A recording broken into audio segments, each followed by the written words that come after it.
안녕하세요. 매일 새로운 사연을 전하는 읽어주는 사연 라디오입니다. 구독과 좋아요, 많은 공유 부탁드립니다. 오늘의 사연 시작하겠습니다. 안녕하세요. 30대 이혼녀예요. 그리고 제가 이렇게 오늘 타자판을 두드리게 된 이유는 제 정신 나간 시댁 이야기 좀 해보려고요. 사실 벌써 남편과 남남이 된 지는 7개월이나 흘렀고, 그래서 어느 정도는 충격에서 벗어났다고 생각했는데, 그래도 명절이 돌아오니까 작년 이맘때쯤이 생각나면서 제가 겪었던 그 지옥 같은 날들이 또다시 떠오르네요. 그래서 정말 마지막으로 마음 정리한다 생각하고 이렇게 제 이야기를 해보려고 합니다. 한껏 쏟아내고 나면 제 마음도 예전처럼 평화로워질까요? 남편하고는 지인의 소개로 만났습니다. 남편은 회사를 다니는 평범한 직장인이었고, 저는 대학병원에서 연구원으로 근무하고 있었죠. 솔직히 말해서 소개팅에 나가기 전 남편의 사진을 봤었는데, 정말이지 영, 제 스타일은 아니었어요. 저는 좀 체격이 있고 곰같이 푸근한 사람을 원했거든요. 그런데 남편은 슬림하고 날쌘돌이처럼 생겼다고 해야 할까요? 하지만 지인이 저더러 실물이 훨씬 낫다며 일단 한번 만나보라고 어찌나 성하던지. 그리고 나중에서야 들었지만 남편도 제 사진을 봤었답니다. 그런데 남편은 제가 너무 마음에 들었대요. 그래서 지인한테 커피도 사주고 밥도 사주며 어떻게든 자리만 만들어달라고 부탁을 했었다고요. 일단 자리만 만들어지면 자기가 어떻게든 제 마음을 사로잡겠다면서. 아무튼 그래서 만나게 된 거예요. 하지만 아니나 다를까 처음 몇 마디를 나눴을 땐 역시 내 스타일이 아니구나 싶었습니다. 왜냐하면 서로 공통점이라곤 하나도 없는 것 같았거든요. 좋아하는 음식이나 영화 그런 것도 전혀 달랐고. 그런데 그런 저희가 통한 건 다름 아닌 운동이었어요. 남편은 다른 운동은 별로 좋아하지 않는데 유일하게 종종 즐기는 게 등산이라대요. 그리고 저는 남편에 비하면 다양한 운동을 즐기는 편이었는데 등산만큼은 제대로 해본 적이 없었지요.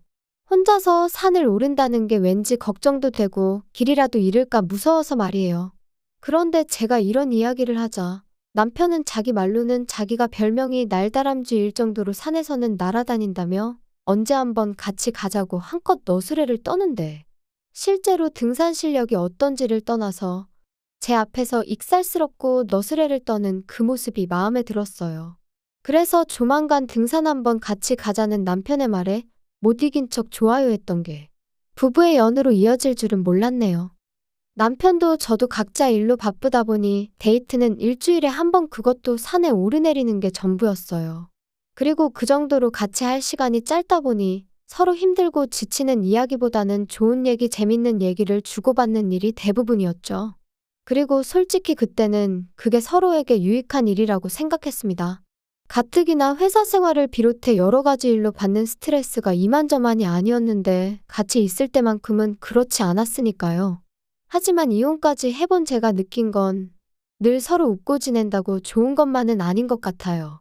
가끔은 싫은 소리도 오가고 다퉈보기도 하고 여러 가지 면을 미리미리 겪어봤어야 했는데 사람이 원래 예상치 못한 상황에서 본 모습이 나온다고들 하잖아요?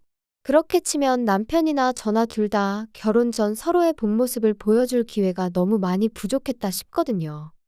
결혼 당시 시댁으로부터 받은 도움은 없어요. 시댁 형편이 썩 좋지가 않았거든요. 그리고 일단 분명히 말해두건데 저는 신경 쓰지 않는데 그럼에도 불구하고 사람들은 제가 부모님이 안 계시다 하면 처음부터 뭔가 불안한 표정으로 저를 보더라고요. 안쓰러워하는 표정도 있고 어딘가 모난 구석이 있진 않을까 하고 살피는 표정도 있고 솔직히 유쾌하진 않지만 20살 이후로 워낙 자주 겪어서 소위 인이 배겼다고 하죠? 제가 딱 그랬어요. 그리고 적어도 나는 다른 사람한테 부모님은 살아계신지 재산은 있는지 그런 거에 관심을 갖지 말자고 생각하게 되었죠. 그래서 남편이 아버지가 안 계시다 했을 때 별로 신경 쓰지 않았어요. 다만 아버님이 돌아가신 뒤 가세가 기울어 집에 돈이 없다는 이야기를 할 때는 그래도 내 처지가 나은가 하는 유치한 생각이 들긴 하더라고요. 저는 어머니가 돌아가시면서 아파트 한 채랑 어느 정도 재산은 남겨주고 가셔서 그렇게 먹고 사는데 큰 걱정은 없었으니까요. 어머니가 남겨주신 아파트는 아버지의 도움 없이 어머니가 오롯이 혼자 일궈내신 재산이었어요. 어디서부터 말해야 하나 싶은데 일단 저는 아버지에 대한 추억이 거의 없습니다. 워낙 일찍 돌아가셨거든요. 어머니 말씀으로는 교통사고였다는데 당시 막 돌이 지났던 저를 조금이라도 빨리 보고 싶으셔서 회식도 마다하고 서둘러 집에 오시던 길이셨다나 봐요. 그런데 음주운전 차량에 그만 그 자리에서 세상을 떠나셨던 거지요. 저는 이런 사정을 중학교 때 알았습니다. 그것도 할머니를 통해서 말이에요. 그리고 말이 나왔으니 말이지만 할머니는 늘 저를 원망스러운 눈빛으로 바라보곤 하셨는데 어렸을 땐 그 이유도 잘 모르고 그저 미움을 받는 사실이 너무 받아들이기 힘들었어요. 그런데 그 이유를 알고 나니까 할머니 입장에선 제가 미울 수밖에 없겠다 싶더라고요. 저희 할머니도 아들 하나는 낳아야 한다는 그 위에 그러니까 증조할머니의 성화에 어지간히 시달리다 아주 힘들게 저희 아버지를 낳으셨다 했거든요. 그런데 하나뿐인 아들이 손녀를 보러 가다 세상을 떠났으니 내 잘못도 아닌데라는 억울함과 나만 없었더라면 하는 죄책감이 한데 뒤엉켜 참으로 오랫동안 저를 힘들게 했어요. 그런데 그렇게 저를 힘들게 하셨던 할머니가 정말 돌아가시기 이틀 전에 저를 불러 미안하다셨습니다. 그 소리를 듣고는 얼마나 울었는지 몰라요. 그래도 미안하다 소리는 들었네라는 안도감과 동시에 이제 할머니를 어떻게 원망해야 하나, 원망할 수도 없게 하고 가시네 하는 황당함 때문에요. 아무튼 아버지가 돌아가시고 이후로 저희 어머니는 무슨 일이든 닥치는 대로 하셨어요. 설거지, 건물 청소 그런 건 뭐 기본이었고요. 마늘밭이 돈을 많이 준다 해서 거기 가셨다가 아주 생으로 앓느라 몇 날 며칠 꼼짝을 못 하신 적도 있지요. 그리고 그렇게 벌어서 마련하신 집이 지금 제가 살고 있는 이 33평의 아파트입니다. 처음에 이 집에 들어왔을 때 환하게 웃으시던 어머니의 얼굴이 지금도 얼마나 선명한지 몰라요. 그래서 제가 다니는 직장에서 거리가 좀 있긴 해도 제 입장에선 파는 건 말도 안 되는 일이었지요.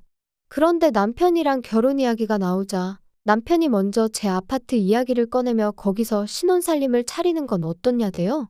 그리고 저는 고민할 것도 없이 싫다고 했어요. 당시 남편도 돈이 있다고 했고 저도 돈이 있었으니 그 돈에 대출을 더해 새로 집을 구하면 되는 상황이었고 무엇보다도 그저 제 아파트는 비워두고 싶었어요. 제 마음 기댈 곳이 필요한 날 친정이다 생각하고 찾고 싶었거든요. 게다가 진작에 이런 이야기는 몇 번이나 남편하고 나눴던 차였기에 뜬금없이 신혼살림을 거기다 차리자 하는 남편이 어이가 없었죠. 하지만 남편은 계속해서 언제까지 돌아가신 분한테 매달리며 살 거야? 돌아가신 어머님도 그러라고 남겨주신 집은 아닐 텐데. 돌아가신 분한테 매달리는 게 아니고 그냥 아직 내가 준비가 안 됐다니까. 그리고 까놓고 말해서 내가 오빠보다 돈을 덜 모은 것도 아니고 오빠 말대로 반반 결혼할 수 있다는데 왜 자꾸 내 아파트에서 신혼살림을 시작하자는 거야? 분명히 말해두는데 나 싫어. 뭐 언젠가 내 마음이 좀 정리가 되면 그땐 나도 또 마음이 달라질지 모르지만 아무튼 지금은 아니야. 당분간은 그럴 일 없으니까 그 집은 그냥 없는 집이다 생각해. 그리고 결국 저희는 그렇게 작은 빌라에서 전세살이를 시작했습니다. 어머님도 남편도 멀쩡한 아파트를 두고 전세살이가 웬 말이냐며 투덜거렸지만 저는 아무렇지도 않았어요. 후회도 없었죠. 한편 그렇게 결혼한 지 어느덧 2년 차가 되던 때였습니다. 신우가 만나는 사람이 있다며 재혼을 하게 될지도 모르겠다는 소식을 전해왔어요. 그리고 저와 신우의 관계는 썩 좋은 편은 아니었지만 그때만큼은 진심으로 축하한다 전했습니다. 신우와 인간 대 인간으로선 맞는 구석이라곤 하나도 없었지만 그래도 어쨌든 혼자 시조카를 키우는 걸 보면 짠한 마음이 안 드는 건 아니었으니까요. 돌아가신 친정어머니 생각도 났었고 참고로 왜 사이가 안 좋았냐 하시면 자기가 혼자 아이를 키운다는 이유로 주변으로부터 바라는 게 참 많았어요. 양보와 배려, 뭐 그런 건 기본이었고 금전적인 지원이나 물질적인 지원도 거침없이 내놓으란 식이었죠. 계절마다 아이 옷을 사달라, 신발을 사달라 뭐 그런 건 기본이었고 저랑 남편이 제주도를 다녀온 적이 있는데 그걸 알고는 자기 애, 그러니까 시조카도 좀 데려가 주지. 시조카네 반 아이들은 다 미국이고 유럽이고 다녀오는데 불쌍하지도 않냐면서 저희한테 서운하다 어쩐다 그러더라니까요. 그러니 저로서는 하나 해주면 두 개를 바라는 신우가 부담스러울 수밖에 없었고 그렇게 자연스레 거리를 두게 되었죠. 그런데 그런 신우가 재혼을 할 것 같다 하니 참 잘 됐다 싶었어요. 하지만 재혼 이야기가 나오고 석 달쯤 지났을 무렵이었을 거예요. 남편한테 물어보진 않았지만 헤어졌나 왜 가타부타 말이 없지 하고 속으로 생각만 하던 때였죠. 퇴근한 남편이 싱글벙글 웃으면서 저더러 얘기 좀 하게 여기 좀 앉아봐 그러대요? 왜? 무슨 일 있어? 기분 좋아 보이네? 좋지. 희진이 2달 후에 식을 올리기로 했다나 봐. 아, 정말? 잘 됐다. 너무너무 잘 됐어. 그런데 자기가 좀 도와줘야 돼. 아니, 따지고 보면 자기한테 일방적으로 도와달라는 건 아니고 자기한테도 좋은 일이고. 뭐야? 뭔데 이렇게 자꾸 돌려 말해? 나 돌려 말하는 거 싫어하는 거 알잖아. 그게 희진이는 재혼인데다 애도 있잖아. 그런데 남자 쪽은 초혼이래. 그래서 남자 쪽 부모가 어지간히 희진이를 못마땅해 하나 봐. 너는 뭐 안 겪어봤으니 모르겠지만 희진이가 엄청 힘들어하고 있어. 아, 정말? 속상하겠다. 그러니까. 그래서 남자 쪽에서 한 1억이라도 해오면 어떠냐? 그러면 어머니가 좀 잘 봐주시지 않겠냐? 그런 소리를 했다대. 어휴, 뭘 또 그렇게 부담을 줘. 그리고 1억이 적은 돈도 아닌데. 돈은 있대? 걔가 무슨 돈이 있겠어. 이혼할 때 위자료도 한 푼도 못 받았고 지금 양육비도 제대로 못 받고 있는데. 그럼 어떡해? 그래서 뭐 지금 어머니랑 사는 빌라를 팔까 어쩔까 그러고 있나 봐. 그러면? 그거 어머님 놓으라며. 그거 팔면 어머님은 어떡해? 그럼 설마 우리가 모셔야 되는 거야? 그래서 말인데 자기도 우리 어머니랑 사는 거 불편하잖아. 그치? 뭐, 솔직히 편하진 않겠지. 그러니까 나 정말 자기 고생시키기 싫거든. 말이라도 그렇게 해주니 고마워. 그렇지만 그 빌라 팔고 나면 어머님은 정말 어떡해? 그래서 희진이가 하는 말이 자기가 어머니를 모시겠다면서. 대신 자기 비워놓은 그 아파트 있잖아. 거기에 좀 들어가서 살게 해달라네. 아니, 희진이랑 결혼할 남자도 가진 건 없나 봐. 그래서 까딱하면 그 남자 본가에 들어가 살아야 되는데. 그러면 이제 영진이가 9살이잖아. 얼마나 말썽을 피워대겠어? 그럼 이제 천덕꾸러기 취급받는 건 시간 문제 아니겠어? 아니, 잠깐 그러니까. 당신 동생이 지금 사귀는 남자 부모는 모시기 싫고 어머님이랑 살고 싶은데 살 집이 없으니 내 집을 내놔라 이거야? 빌라 팔아 나오는 돈으로는 뭐 지참금처럼 그 사귀는 남자 집에 갖다 바치고? 뭔 소리야 이게? 그게 말이 돼? 화만 내지 말고 한번 생각을 해봐. 아무리 생각해봐도 그것보다 나은 방법이 없어서 그래. 웃기시네. 빌라를 팔아서 시집을 가던 말던 그건 내 알 바 아니고 100번 양보해서 그렇게 하겠다고 하면 어머님 여기 오시라고 해. 같이 살아야지 뭐 별 수 있어? 나 어머님이랑 사는 거 괜찮아. 근데 내 집은 안 돼. 다짜고짜 집을 내놓으라는 남편의 말이 정말 기도 안 차더라고요. 그래서 단칼에 거절하고 2번 다시는 그딴 소리 꺼내지도 말라고 했어요. 신우한테 그렇게 내줄 집 같았으면 처음부터 신혼살림을 차렸지. 말이나 되는 소리냐 했죠. 하지만 남편은 계속해서 며느리인 제가 시어머니랑 같이 살아서 좋을 게 뭐 있냐며 자기랑 신우가 다 저를 배려해서 하는 소리인데 왜 그 마음을 몰라주냐 말도 안 되는 소리만 해대는 거예요. 아니, 내가 괜찮다는데 내가 모시고 살겠다는데 왜 둘이서 난리냐고. 결국 참다 못한 제가 어머님과 신우가 사는 집으로 찾아갔습니다. 빌라 팔리는 대로 어머님, 저희 집으로 오세요. 제가 얼마나 잘하겠다 이런 얘기는 못하겠지만 그래도 제가 어머님 모시고 살죠 뭐. 언니? 정말 이런 식으로 나올 거예요? 엄마는 내가 모신다니까요. 너무 속보여요 정말. 영진이 커가는데 봐줄 사람이 필요하니까 어머님 찾으시는 거 아니에요? 그리고 뭐 그렇게 모시고 살고 싶은 거면 모시고 살아요. 그런데 내 집은 안 되니까 집 문제는 알아서 하세요. 자꾸 내 신경 긁지 말고 알겠어요? 야, 너는 왜 이렇게 애가 이기적이냐? 제가 뭘요? 네 신우가 그 집 들어가서 살게 되면 그쪽 부모 모셔야 된다잖아. 그리고 영진이는 어떡할 건데? 너 그 어린 게 그 집에 들어가서 구박이라도 받으면 네가 뭐 책임질 거냐? 그걸 제가 왜 책임을 져요? 그리고 저도 할 말은 해야겠네요. 솔직히 재혼 자리가 쉬운 거 아닌 거 어머님도 아시잖아요.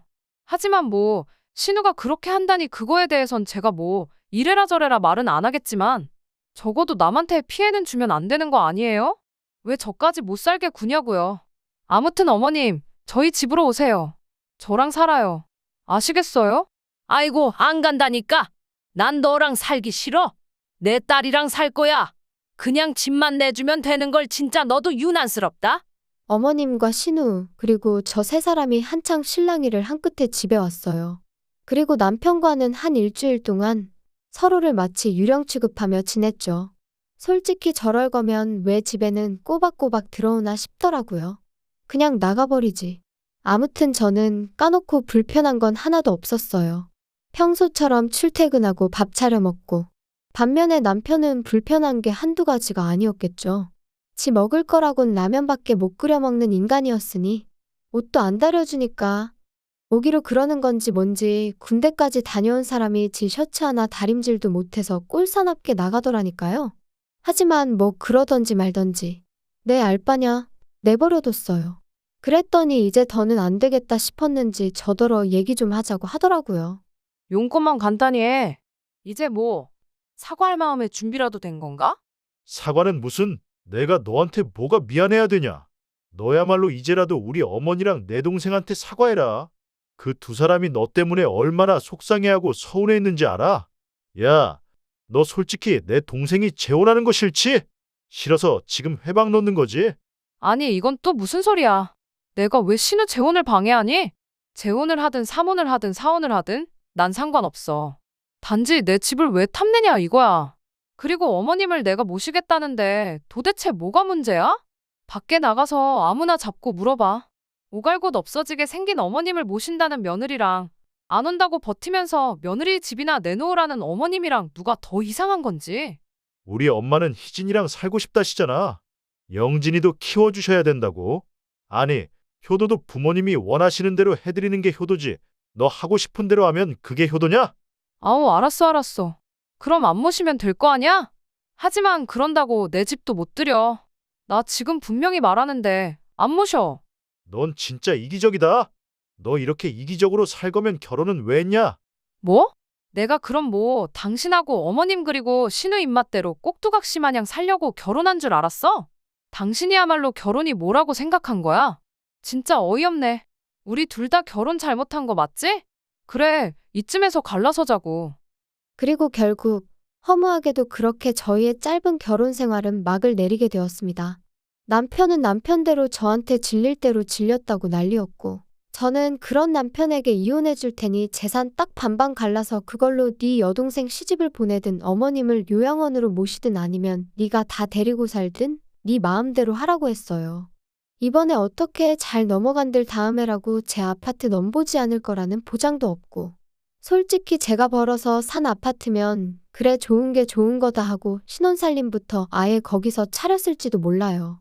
하지만 제가 분명히 거긴 제 친정이나 다름없는 곳이라고 유일하게 마음을 내려놓고 쉴 수 있는 곳이라고 몇 번이나 이야기를 했는데 결국 그런 제 사정은 남편에겐 안중에도 없었다는 거잖아요.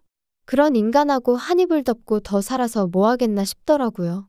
내 마음 하나 알아주지 않는 사람들이 가족 운운하는 것도 더는 못 봐주겠고. 솔직히 오늘처럼 온 가족이 모이는 명절이 되니 가슴 한구석이 뻥 뚫린 것 같이 허전한 이 마음은 숨길 수가 없어요. 이런 날은 아무리 속속들이 제 사정을 아는 친구들이라고 해도 거기다 아쉬운 소리 하고 싶지도 않고요. 그래도 또 이렇게 한층 더 단단해지는 거라고 스스로 그렇게 되뇌어 봅니다. 저에게도 언젠가 봄날이 올까요? 조금씩 따뜻해지는 지금처럼 제 마음도 언젠간 따뜻해지길 바라봐도 되겠지요. 긴 이야기 들어주셔서 감사합니다. 오늘의 사연은 여기까지입니다. 구독과 좋아요, 알람 설정해주시면 앞으로 더 좋은 사연으로 찾아오겠습니다. 감사합니다.